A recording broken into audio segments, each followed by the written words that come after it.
Assalamualaikum warahmatullahi wabarakatuh. Waalaikumsalam warahmatullahi wabarakatuh. Yang saya hormati Bapak Mentor, Dr. Nur Rahman SPD MPD, dan serta teman-teman yang saya hormati pula. Di sini saya akan melakukan laporan orientasi pengenalan nilai dan etika instansi bagi pegawai pemerintah dengan perjanjian kerja. Ya, begitu. Di sini profil saya, nama saya Muhammad Rizal Fatian, unit kerja saya di SMA Negeri 1 Bulah Hamba. Rencana hasil kerja yang pertama yaitu menyusun perangkat pembelajaran modul. Ya, rencana hasil kerja pimpinan yang diinstansikan adalah terkelolanya pelaksanaan pembelajaran yang terfokus pada implementasi kurikulum operasional satuan pendidikan atau KOSP. Ya, ada 5 poin. Yang poin yang pertama yaitu rencana hasil kerja, menyusun perangkat pembelajaran. Aspek indikator targetnya adalah dokumen perangkat jumlahnya 1, presentasinya 100%, waktunya 1 tahun. Biasanya saya pakai 1 tahun di sekolah SMA Negeri 1 Bulah Hamba. Berikutnya Mbak, untuk kegiatan dan tahapannya, yang pertama yaitu menganalisis kondisi dan kebutuhan guru, murid, dan satuan pendidikan. Yang kedua, memperoleh dokumen capaian pembelajaran. Yang ketiga yaitu menyusun dokumen alur tujuan pembelajaran dan modul ajar. Output kegiatannya yaitu dapat tersusunnya perangkat pembelajaran atau modul ajar sesuai dengan kebutuhan guru, peserta didik, dan satuan pendidik. Penerapan nilai-nilai berakhlak pada poin ini yaitu kompeten, adaptif, kolaboratif, dan loyal. Untuk poin yang kedua yaitu melaksanakan kegiatan pembelajaran. Aspek indikatornya yaitu kuantitas dokumen jurnal pembelajaran, jumlahnya 1 dokumen, kualitasnya presentasi capaian 100%, waktu ketepatannya biasanya 6 bulan, 1 tahun juga biasanya. Ya. Kegiatan dan tahapannya yaitu menyiapkan modul ajar, yang kedua yaitu melakukan kegiatan pembelajaran. Output kegiatannya yaitu terlaksananya kegiatan pembelajaran. Nilai-nilai berakhlaknya di sini yaitu melaksanakan tugas dengan jujur dan tanggung jawab, menghargai peserta didik apapun latar belakangnya. Kompeten yaitu melaksanakan tugas dengan sebaik-baiknya dan juga memahami dan memenuhi kebutuhan peserta didik. Untuk yang ketiga yaitu melakukan analisis penilaian. Indikatornya tadi dokumen, soal, isi-isi, instrumen penilaian. Jumlahnya ada 5 dokumen. Untuk kualitasnya terlaksana penilaian 100%. Untuk waktunya 1 semester atau 6 bulan.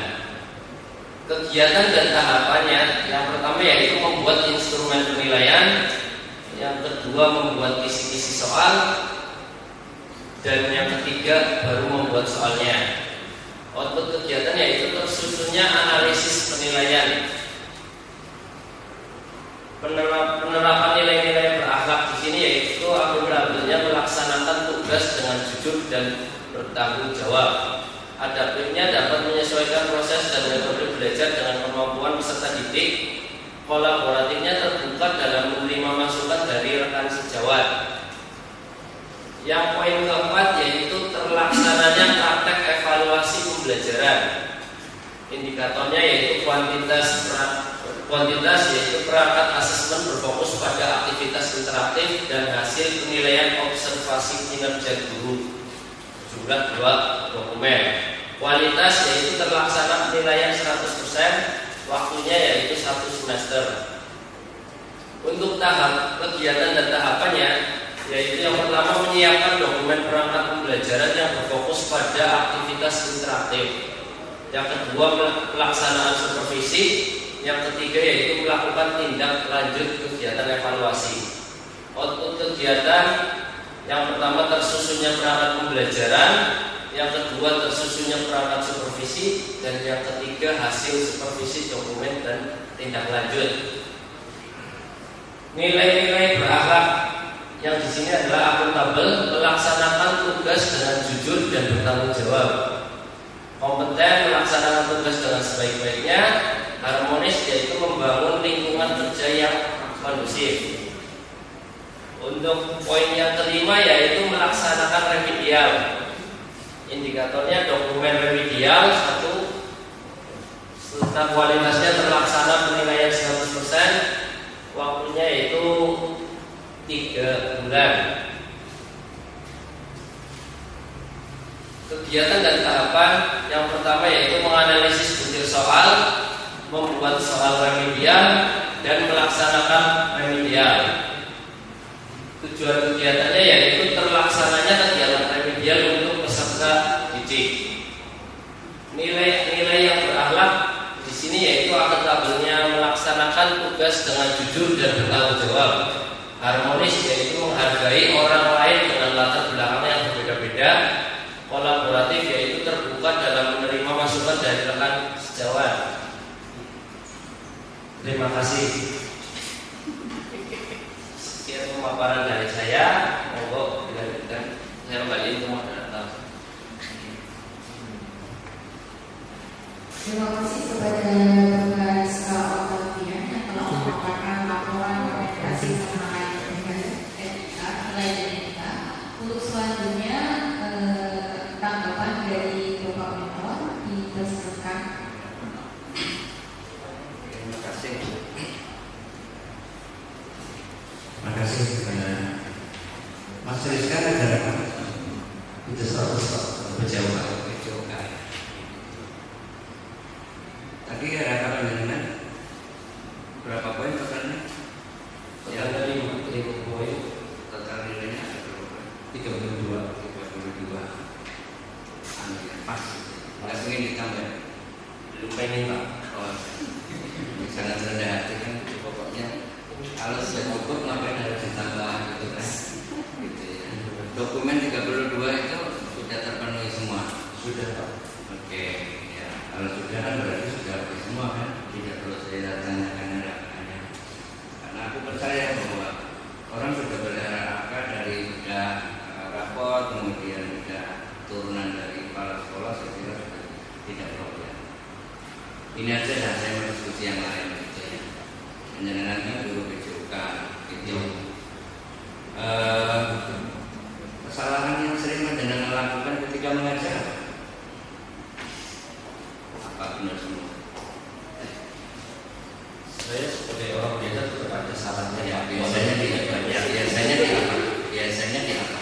Biasanya masih terbawa emosi saat mengajar ketika menghadapi walaupun tidak parah, hanya sebatas anaknya yang tidak sesuai peraturan satu kelas, misalnya mau datang yang tadinya kita perjanjian di awal itu 15 menit kok hampir 25, akhirnya kan saking kecewanya masih mending kelas itu saya kasih tugas atau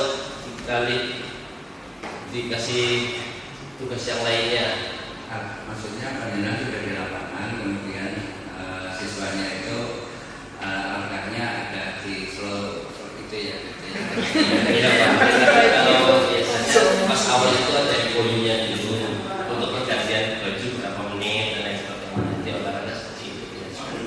Kalau baju-baju di lapangan nggak mungkin. Nggak mungkin. Oke. Mengapa kok harus emosi? Ya mungkin itu salah satu bentuk rasa kecewa, bukannya emosi yang berlebihan sampai tindakan fisik enggak. Cuma berarti itu salah satu bentuk kekecewaan dari saya aja yang hampir satu kelas masa iya gantian baju sampai 30 menit kan tidak umum. Ya mungkin dicoba dulu. Berarti kesalahan secara umumnya itu mungkin minim di persiapan, apalagi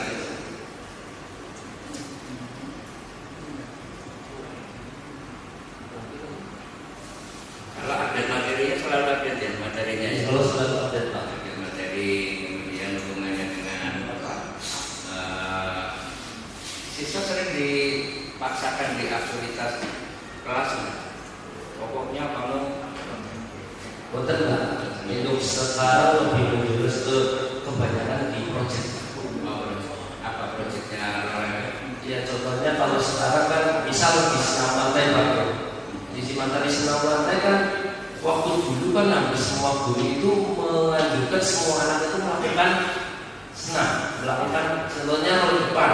Nah kebanyakan kan anak yang obesitas dan lain sebagainya atau kurang itu kan beda.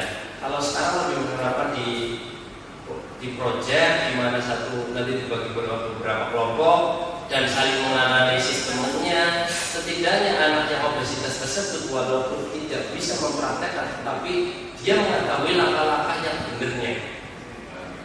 Ya. Dan saya ikut terkecoh kalau waktu olahraga itu dari tembok itu. Soalnya sebetulnya ngejar naik, turun, naik, gitu. Kesannya kayak apa gitu. Padahal dulu olahraga hanya bisa menghitung sampai 8. Sampai Nggak pernah sampai 10 ya. nggak usah. Nggak bisa ya. Oke. Nah, terkait dengan karakter siswa ya, ini kan mungkin di era kepanjangan juga ada ya. Karakter siswa kan beragam ya. Kalau di Pantura, nah gitu. Panjangan juga tergabung di SMP 2 kan? Tergabung di SMP 2 kan? Untuk di sayangnya di SMA 1 belakang itu tidak ada Pak. Tapi di SMA sebelumnya di SMA 1 bersama saya tidak ada tergabung juga. Mungkin ada tapi jangan tidak terdaftar mungkin. Enggak Pak, kalau sudah saya proses juga tidak ada di SMA 1 belakang Pak. Oh, gitu. Nah itu kalau ada siswa-siswa jalanan yang namanya siapa? Itu langsung ditangani oleh pembina OSIS dan sekalian langsung guru BK hari itu juga Pak. Oh, ada guru BK-nya ya. Iya, setiap Ya. pagi. Tadi kayak fenomena guru BK yang sering ngerjani anak-anak didiknya ketika bermasalah itu pelaku yang kedua itu dari guru kecil utama. Mungkin bisa dikatakan oknum iya. Itu masih jadi iya. Iya. Kan kalau oknum tidak tahu ya Pak gimana. Pokoknya kalau yang bermasalah oknum, kalau yang tidak bermasalah itu orang baik, orang soleh itu. Nah itu coba bisa jadi oknum kira-kira gimana? Guru olahraga. Apakah karena abah kayak itu naik turun? Mungkin enggak Pak. Kalau itu kembali ke pribadi guru tersebut mungkin kurangnya iman guru tersebut atau belum bisa mengendalikan emosi dan perasaannya Pak. Karena ada batas-batasannya sama guru sama siswa itu ada batasannya. Ya, pandangan punya problem apa? Jadi guru olahraga di sekolah pandangan. Bukannya saya ingin tahu dapur pandangan itu. Nanti kan saya sampaikan juga kayak di Pulau Kamban itu berarti nanti saya sampaikan di dua-dua. Alhamdulillah selama ini di SMA Pulau